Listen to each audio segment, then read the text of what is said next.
First up, we'll do the invocation. And Harold, would you be so kind? Sure will. Heavenly Father, we thank you, Lord, for this beautiful day. And Lord, we thank you for the folks that have gathered here, the folks that have come to listen to watch us do the work of this county and the airport. Lord, as we sat here today, Lord, we got so many things that we're remembering. We just went through last weekend, the 20th anniversary of the remembrance of our attack on our country, Lord, and we want to always remember the families of those that were lost. Lord, we want to remember and honor the EMS, the police, fire, our first responders, and Lord, we always want to remember our servicemen and women who are protecting us each and every day. Lord, now we ask you to put your blessings on this meeting, and do ask these things in Jesus' precious name. Amen. All right, y'all should have the meeting minutes for the July 21st meeting. Are there any questions? If not, I'll entertain a motion to approve. So moved. Do we have a second? Second. Okay, we'll go to a vote. All in favor, say aye. Aye. Any opposed? The motion passes. And we also have the meeting minutes from August 18th in front of you. Any questions on this? If not, I'll entertain a motion. So moved. Okay, do we have a second? Second. We have a second. We'll go to the vote. All in favor say aye. Aye. Any opposed? Abstaining? I will, since I was not there.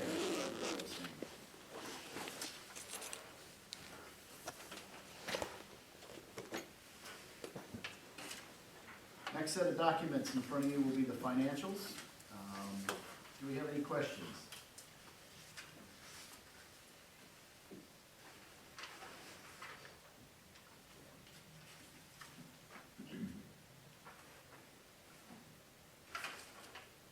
Move the approval of the financials. Okay, I'll entertain a motion. You consider that a motion? So moved. Okay, I'll take a second. Second. All right, all in favor say aye. Aye. Any opposed? Motion carries. The floor is now Terry's. Welcome to a beautiful fall day here at the airport. Hopefully the rain will hold off for us and our flight schools will get a lot of flight time in and burn a lot of gas and do good things, train a lot of people. At the end of this month, we're going to celebrate the end of the first year of us running the FBO. It's hard for me to believe that it's been that long, but we're now veterans of having operated the FBO for a year. We've learned a lot. It's been at times challenging, at times a lot of fun, and I think we've got our arms around it now. We're doing fine. Everything is stable.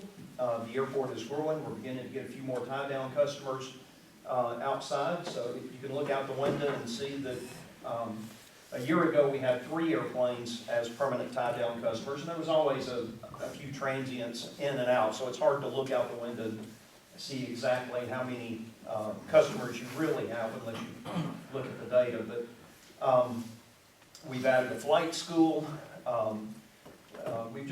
We've had a really good year, and so I'm excited about the success that we've had running the FBO.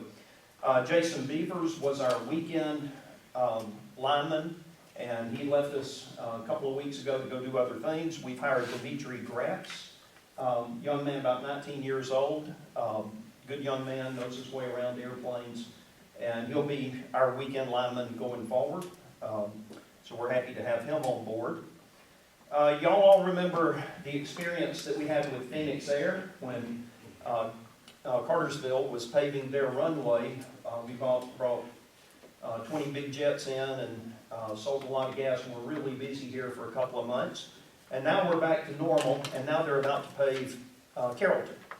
So I've been talking with Susan Heath. She's Bill Heath's husband. You remember Bill was our senator. He's retired now, but he was the senator for this area.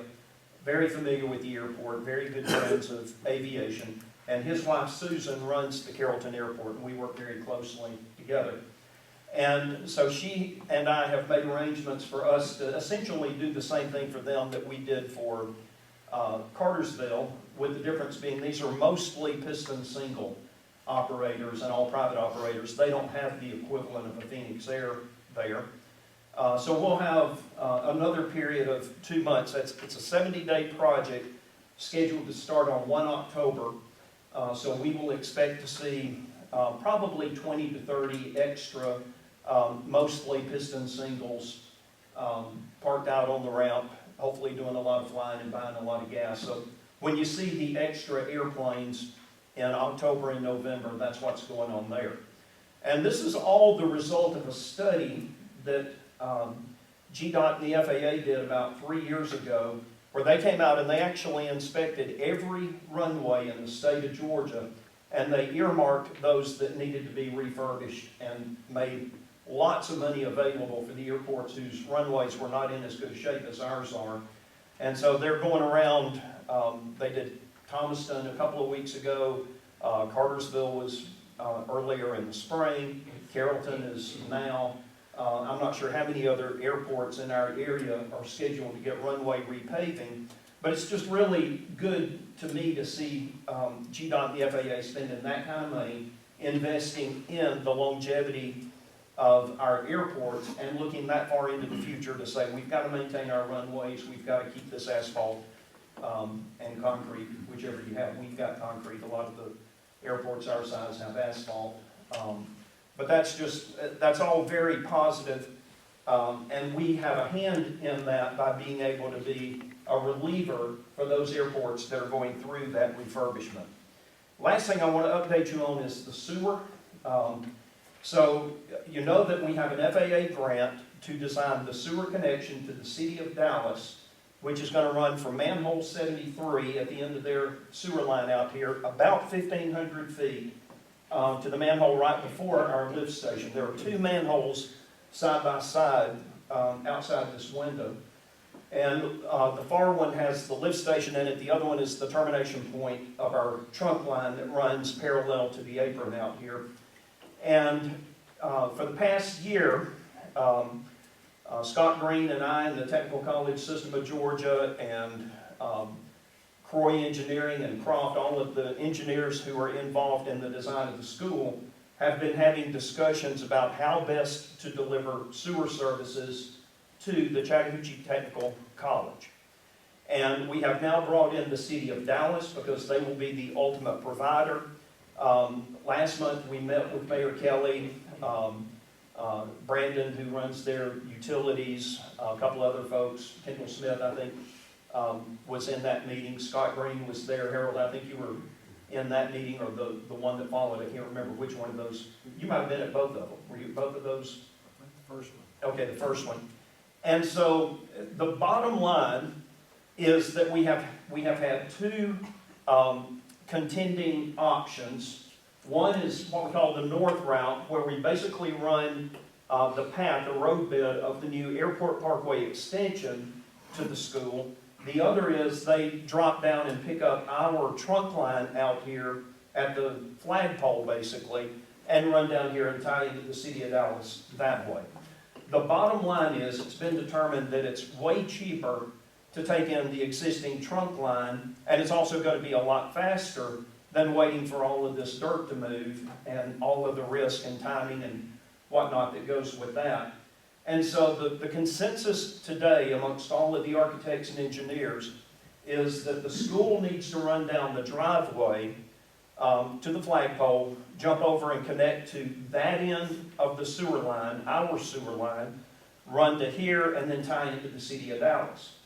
That has the problem that the city of Dallas won't take maintenance responsibility for a trunk line or a sewer line that runs through private hands. Even though we're a public entity, we are not the city of Dallas. So from their perspective, we're a private third party maintaining a private sewer line out here.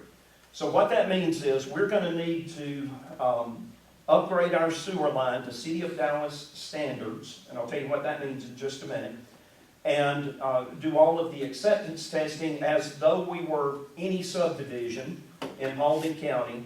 When a developer develops a subdivision, the developer builds the sewer system, and then it is acceptance tested by either the county or the city, and then it is added to either the city or the county sewer system to maintain into perpetuity.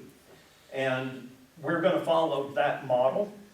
And so we've got 900 feet of sewer line here that was installed about 10 years ago that needs to be inspected. It's going to have a little bit of maintenance work to bring it up to the current design standards. And so we are going to need to work with the county and the city to figure out how all of that is going to be paid for. And we've just got the change order from Holt Engineering on what the costs are involved there. And Scott and I hadn't had a chance yet to get together and really analyze that in detail. So that'll be happening over the next few days. The critical timing issue is they need to be ready to go to bid sometime around this time, or not bid, but groundbreaking, sometime around this time next year, maybe a little earlier, in the spring of 2022. So we can't wait around and them not know that they've got a sewer solution. They have to know that whatever route we're taking to get their sewage delivered to the City of Dallas, it's solid, everybody's signed on, we know where all the money's coming from to pay for all of that and so forth. So that is going to be a very important topic for us to have going forward. I don't need any votes today. I'll be happy to answer any questions you might have about it. But I just wanted to introduce the subject to you so that you're not hearing it for the first time in a week or so when we say we've got to do this and we've got to do that and here's how much it's going to cost and so forth. So it's something that's been being worked on for months. Y'all have been involved in it some. I've taken advantage of Harold's background and gotten him involved in some of the discussions so that he can help guide us from a technical standpoint. And of course, Scott Green being the operations director of the county, Brandon Rakestraw being the head of utilities for Dallas, Mayor Kelly, who sits on our board. We are very well represented in this discussion, and I think that will lead us to the best solution, the most cost-effective solution, so that we can be seen as very supportive for the school in that one last remaining utility. Everything else runs right past the school building. Three-phase power. Terry, if we're going to do it, let's do it correctly. Mm-hmm. And that school is certainly not going to be the last tenant that's going to need sewer. You're going to have other things that come in there to do it. That's right. I say that we do it the correct way, make it happen. And Well, that's the only way Dallas will accept it, then that's is the correct way. And so that's why we're going to have to do some testing. We've got to vacuum test the manholes. We've got to run the plug through the lines and make sure they're round and not obstructed, and all of those kind of things. And so that's why there's going to need to be a little bit of money spent. Any questions about that? I don't have a question, just a comment from I got from that meeting. We've always had, well, in the past few years, we've always had the strong support of the county. But at that meeting, Mayor Kelly, Brandon, all they wanted to do was help. They wanted to find ways to help. Yeah. And I really applaud them. That was really great. Right, and Scott being in the meeting and helping from the county perspective. This is not our project. This is really the school and the county and the city. And we're participating because we own a segment of the sewer line that will ultimately be taken over by the city for long-term maintenance. So it really is a team effort from lots of players across the county. Terry, since Scott has identified March as a finish date, we need to have it wrapped up by then. In your mind, does that mean they're going to go vertical in March? You're talking about the school? Yes. No, the school, I don't believe will go vertical in March. I believe what that means is they will start with the civil engineering on the lot. They've got a lot of grading to do before they come out of the ground with steel and concrete and all of the things that I define as vertical for the building. They're probably going to have 6 months or more of site prep or sewer lines, storm drainage, you know, all the things that you do on a project this big. Remember, we're talking about a 60,000 square foot facility. This is on the order of, what else have we built big lately? It's not as big as the jail, but, you know, it's on that order. Bigger, 3 times the size of this building. That's a good way to think of it. So it's a big construction project. I'm trying to visualize, running that line from their site to the flagpole, there's road cuts, right? Existing road cuts? One road cut. Any ramp at all? No, we don't touch the apron. Okay. So they're gonna come across the road, basically in front of the school, run down the fence line, the existing fence line there, and tie into a manhole that is actually inside the fence line, but off the apron. Okay, so it's in grass, so it's easy to get to and dig up and make all of the connections. And it doesn't interfere with any long-range plans that we've got for the airport. It really is an elegant solution. What about for the museum? Does that create traffic issues for them for that period? of Now, time? the cut of the driveway will be a day. You know, they'll be, the bigger issue on that is they're gonna have to move our 12-inch water line that provides the water service, fire protection service for Hangar 1. Because it's too close to their building, they're gonna relocate that down basically just inside our property line. So they'll be moving it off of their property onto ours. And that will be a little more invasive, that's a bigger project. But still, you know, you handle that with traffic flow and you keep one lane open, or you do a little bypass around on the grass or whatever, you can keep traffic flowing. We do utility work all over the world, you know, all the time, so Harold, you know what can be done, right? Just costs money and time. All right, thank y'all. I guess Christine is not here, is she? She's small, but not All right, we'll move on.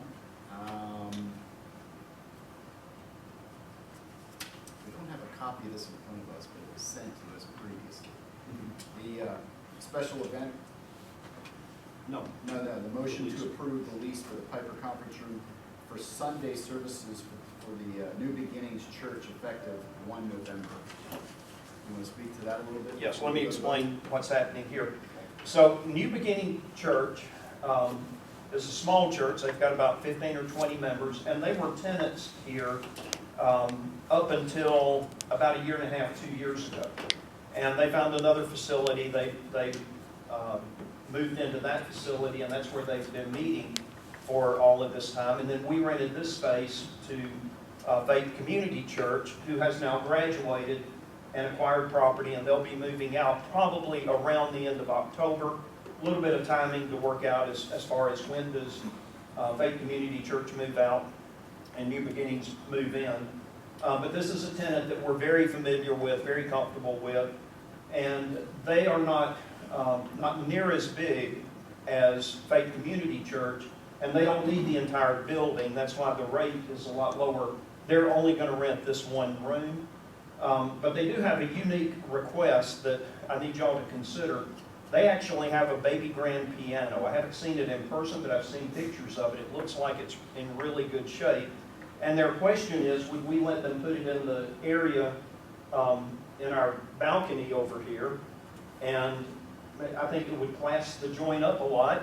I happen to like piano music, so I would certainly support that, but y'all have to tell me, is that something that you want to do? They would pay to have it moved.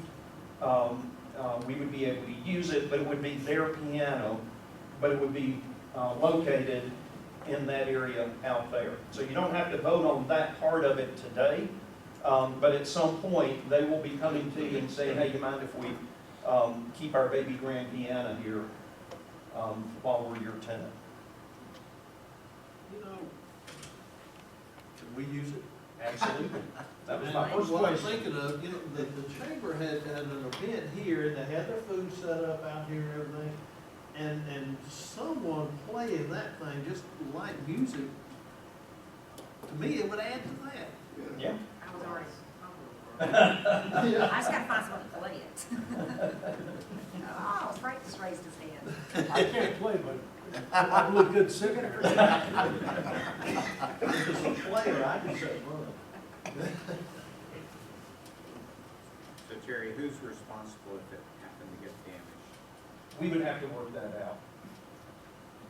Yeah, and there's, you know, there's always concern when you've got a piano in public with kids banging on it and that sort of thing. We don't have a lot of kids running through here, but during special events, we do have school-age kids. So those are things we would have to work out. But again, you don't have to vote on that part of it today, but just be thinking about that, and I'll get back with you when I know more of the details. And we'll decide if we want to bring just the church or the church and the piano. Or just the piano. Or just the piano. And just for full disclosure, this is the church that Chief Lockhart with Paulding County Fire Department attends. And so he's certainly a very responsible member of the community and the county government.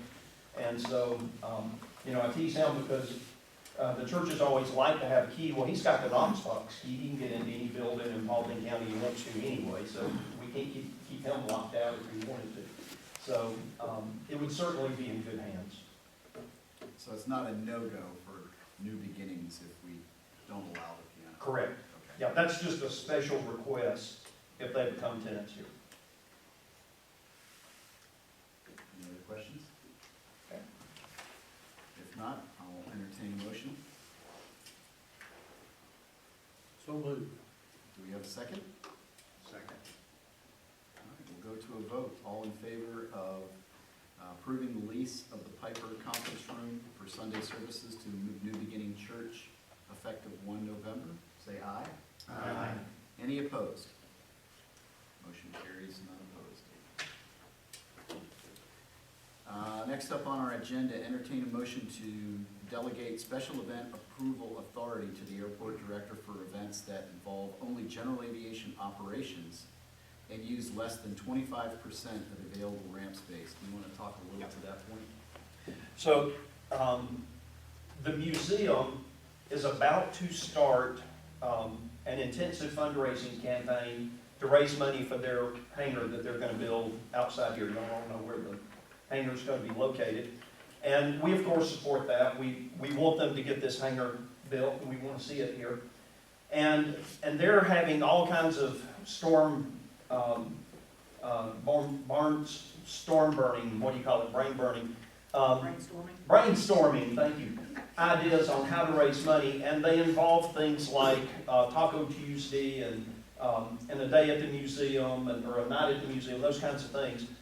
And rather than burden y'all with every one of those requests, because it looks like they're going to do about one a month, and these are very low impact events to us because they've got their own space, they've got their own petting zoo, they might need a little extra parking. It's really more of a scheduling issue to make sure we don't have a wedding scheduled at the same time that they want to do one of these fundraising events.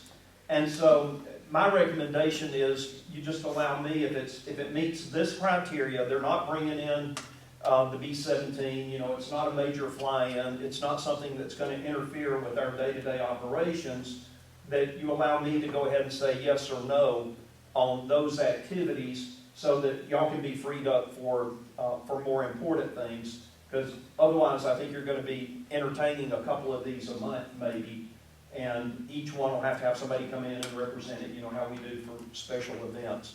So that's the reason for the request, and it primarily will have to do with the museum, although if we have some other event, like one of the flight schools would be a good example. If a flight school wanted to have an open house, it would be the same thing. We would want to support our flight schools in recruiting new student pilots, and that's really not, in my opinion, in the vein of a major special event like the things that we typically host here.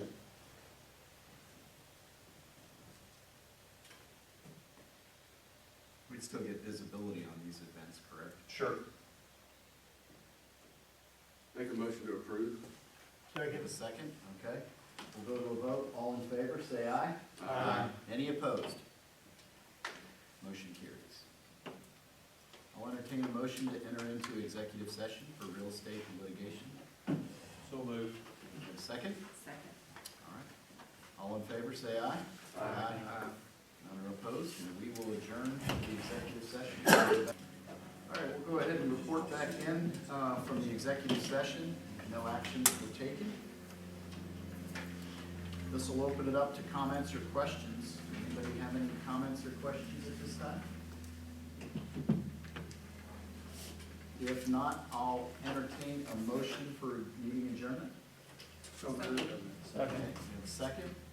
Second. All in favor, say aye. Aye. Any opposed?